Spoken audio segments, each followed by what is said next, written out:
Well, hello, friends, and welcome to the Healthy Christian Leader Show. We have our guest, Jay Guptill, here today. And Jay, it's so exciting to have you here. You've pastored for 40 years, and you're now leading a ministry called Made for More, which is encouraging and pastoring leaders, basically pastoral leaders around the Maritimes and beyond. I'm sure they're probably because of internet and Zoom, you're probably connecting with leaders beyond the Maritimes. Yeah. So great to have you here. We have an interesting topic to talk about. It's one that the church tends to neglect and ignore, yet it's such a prevalent issue. Right. And that's the issue of pornography.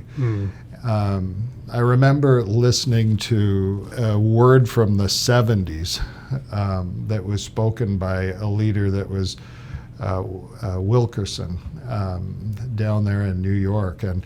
And he rightly or wrongly, had a word that he saw a box connected to a television that he said, when it comes, he said, the world will experience a baptism in filth. And the 70s, there were no PCs. And we hadn't entered into that technical age. But the one thing that we have entered into, without question, globally, is this baptism in filth. It was when we were growing up, you know, you'd have to go out of your way to find, as a friend said, a girly magazine. Right. But today it's on people's desks and in their pockets, like it or not. Yeah, I remember hearing kind of the same scenario. Grandpa would see, he'd have to go to the corner store, in the back of the store, in the top of the rack. What he might see in his lifetime, people today can see in an hour beyond all of that. So the demand and the potential, the market is so strong, especially with internet and social, that it's something we can't deny. It's a problem. It's a concern. Yeah, and I think extremely high numbers of young adults and teenagers are experiencing this exposure, but it's also pastoral leaders that are being experiencing this, and it seems to be that, you know, as leaders experience the stress of ministry and various other temptations, that this seems to be an outlet or a temptation that takes hold. Yeah. So how do you perceive, or how many pastors do you perceive may be involved in pornographic use? I don't know that I'm not the researcher. I will look to those who do research.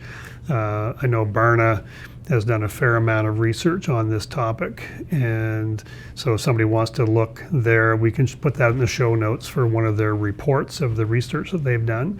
I think the numbers are something like, you know, maybe around 50% of pastors have had a struggle at some point or have dabbled with it at some point in their life.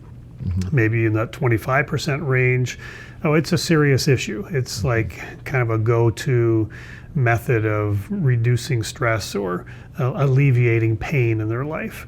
I think there is a reality that younger pastors who have had more exposure to it, maybe in their adolescent years, and almost feel like, well, it's just kind of part of life. What's the big deal?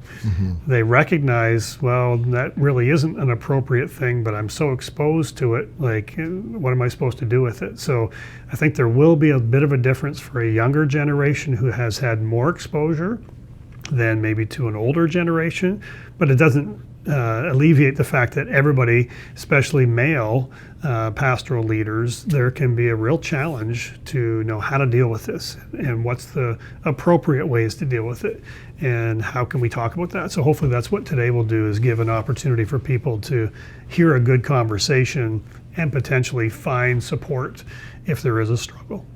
So why is pornography so prevalent as an escape mechanism? Well, it's like a drug. Pornography is like a drug. And if I'm dealing with pain, sometimes we talk about people avoid dealing with pain, so they go to alcohol. Mm-hmm. And alcohol is supposed to, take care of all your ailments, only to know when you come off of alcohol, it all still remains. Mm-hmm. So, if you get in a cycle of alcoholism where you're continually going for the pain relief and that drug to take away the pain, that's what alcohol does. Well, pornography is the same thing. The underlying aspect is it's taking away a pain point. It's like a medication. It's a soothing to something that's going on. Oftentimes we talk about pornography as the sex. Well, it's not about the sex. It's about something deeper, something mm-hmm. within, maybe a wound, maybe a hurt, maybe a pain. And I can't face that. I can't deal with that. And the way to alleviate it is go to pornography, which is drugging that. So your dopamine, your cortisol, and this is all areas of not my expertise, but just understanding, hey, our bodies begin to look for and rely upon those kind of rushes to deal with stressors. And if I get caught in that, maybe an addictive cycle can begin to happen that all of a sudden I can't live without that. Mm-hmm. So I think there's a lot more research that's coming out about how it's impacting our brains, how it's impacting our lives overall. And so we may talk about that, even about the effects of this and how it's impacting lives. But I think it's because it gives us that rush that is like, okay, it takes away all the pains and cares in my life. But mm-hmm. just like alcohol, those pains haven't gone away. And now I'm caught with, now I feel a bunch of shame over mm-hmm. what I've done. And now I have to deal with the shame compounded on the pain. Mm-hmm. What's my go-to? Pornography again. And it just becomes a cycle that, can really impact people. Mm. So what are the negative consequences of using pornography besides the obvious that Christians may not be recognizing? Mm-hmm. Well, I think one key consequence, especially if a leader is in a marriage and they have a sexual marriage or sexual relationship in their marriage, is it's going to impact that. It's going to change the expectations of the sexual relationship a couple has, mm-hmm. and the reason for that would be this. One thing that pornography does is it always presents the person, and I'm going to stereotype this, so please forgive me for doing it this way, but mm-hmm. if a man is looking at a woman, mm-hmm. the woman is always interested. Right. The woman will always perform everything you desire. The woman will be your answer. Mm-hmm. And it's like, okay, so therefore I want that in my marriage. Right. And we're talking about a human being. Pornography is an illusion. And that's the deception of the evil one using pornography, is to paint a picture that this is the way it can be and it will be and you can get it all here. Right. But that's not real life. And so the challenge is now I'm struggling with, I'm watching this, getting all of these expectations met, but here in my marriage, this is not the way it is over here. And so therefore I'm critical, I'm frustrated, I'm thinking that there's something wrong with my wife, and all of a sudden now there's tension, right? Mm-hmm. Because there's this mistress over here in our mind that we can't get and bring into our own home, mm-hmm. and that's totally unfair, right? Mm-hmm. So that consequence is something where now as a leader, I'm struggling with this expectation of, well, you should be this way, and why can't you be this way? Why can't you be more interested? Mm-hmm. Why can't you, be everything I want you to be? Well, that's unfair. That's just not fair at all to a spouse.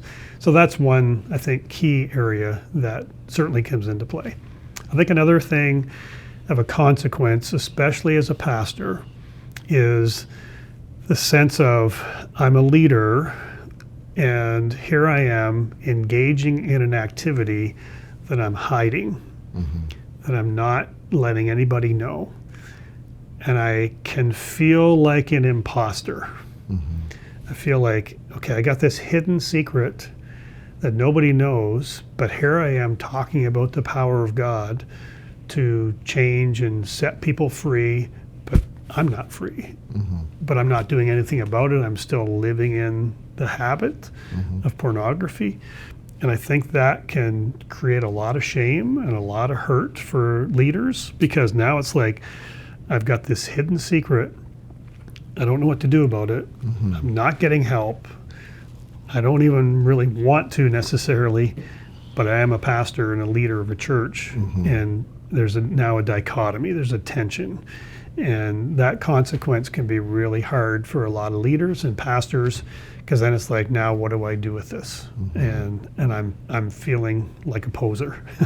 I'm just going through the motions and not really facing this issue in my life. And so I think that's another consequence that can be challenging.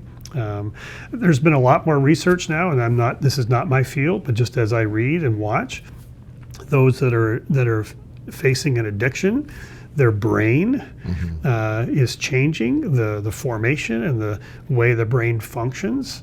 And so there's lots of research now to reveal that and show that. So that might be a consequence that I don't necessarily get to see, but if I had imaging done, it actually would show up. There's something going on in the way that my body is dealing with things and how I'm not healthy in the end. So that's a consequence that certainly can come. So I think there's a number of things that we could look at to say, you know what, this is not just a little, hey, this doesn't hurt anybody.